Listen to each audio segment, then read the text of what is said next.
大家好，这里是百味厨娘。今天给大家分享一个10分钟就能发好面的小窍门，既简单又快速，学会以后日常特别省时间。一起来看看我是怎么做的吧。首先准备2个小碗，在里面分别倒入35度左右的温水，再给其中1个小碗里面加入5克酵母粉，少加一点点白糖，促进酵母的发酵。用筷子充分的搅拌均匀，这里搅的时候一定要多搅一会儿，让酵母充分的溶解。这里一定要注意，酵母粉千万不要直接加到面粉里边，那样发出来的面团不太均匀。用温水化开以后再加到面粉里边，这样才能充分的激发出酵母的活性，发出来的面团才会特别均匀。搅拌好以后放在一边，静置5分钟左右。5分钟以后再往里边加上1勺猪油，加上猪油做出来的面团不仅更加光滑，而且蒸出来的馒头更加暄软，有层次，更好吃一些。在另外1个小碗中少加一点白醋，加上一点白醋，面粉会在发酵的过程中产生很多的小气泡，这样蒸出来的馒头就会更加的蓬松，更加的暄软。拌匀以后放在一边备用。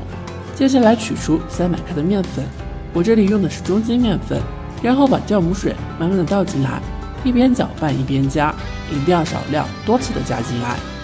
白醋水也加进来，就会搅成像视频中这种大絮状。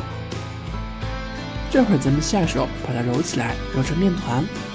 面团一定要多揉一会儿，揉得更加光滑一些，这样做出来的馒头才会更好吃，更有嚼劲。揉好以后把它密封起来，接下来把它放到温水中开始发酵，大约10分钟就能发好。大家来看一下，10分钟的时候面团就发好了，满满的一大盆，扯开了里面都是这种满满的蜂窝状。这样的面团不管做哪一种面食，出锅以后都特别香。把面移到案板上，稍微给它揉一下，揉出排气。这会儿的面团把它揉得更加光滑一些。揉光滑以后做成长条，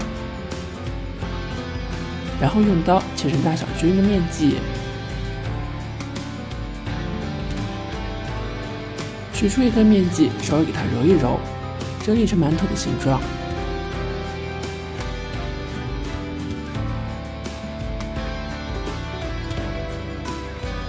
像视频中这样就可以啦。再给馒头的表面裹上1层淀粉，裹上一点淀粉可以防止风干，而且蒸出来的馒头表面更加光滑。做好以后摆进蒸笼里边，盖上盖子，2次开始醒发。醒发上5分钟左右，体积明显变大，变得胖乎乎的，像这会儿就可以开始蒸啦。盖上盖子，用大火开始蒸，15分钟左右就能蒸好啦。馒头蒸熟以后，千万不要着急打开锅盖，让它在里面焖上5分钟。焖的这5分钟非常的关键，可以防止塌陷。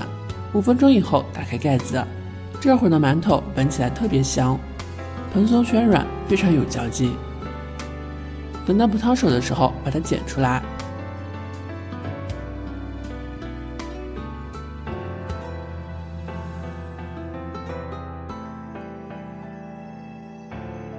用手捏一捏，非常的松软，就像一块蛋糕一样。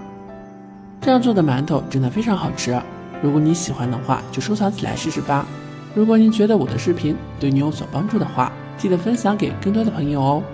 今天的视频就到这里啦，这里是百味厨娘，点击我的头像可以观看更多的美食视频。感谢您的观看，咱们下期视频再见。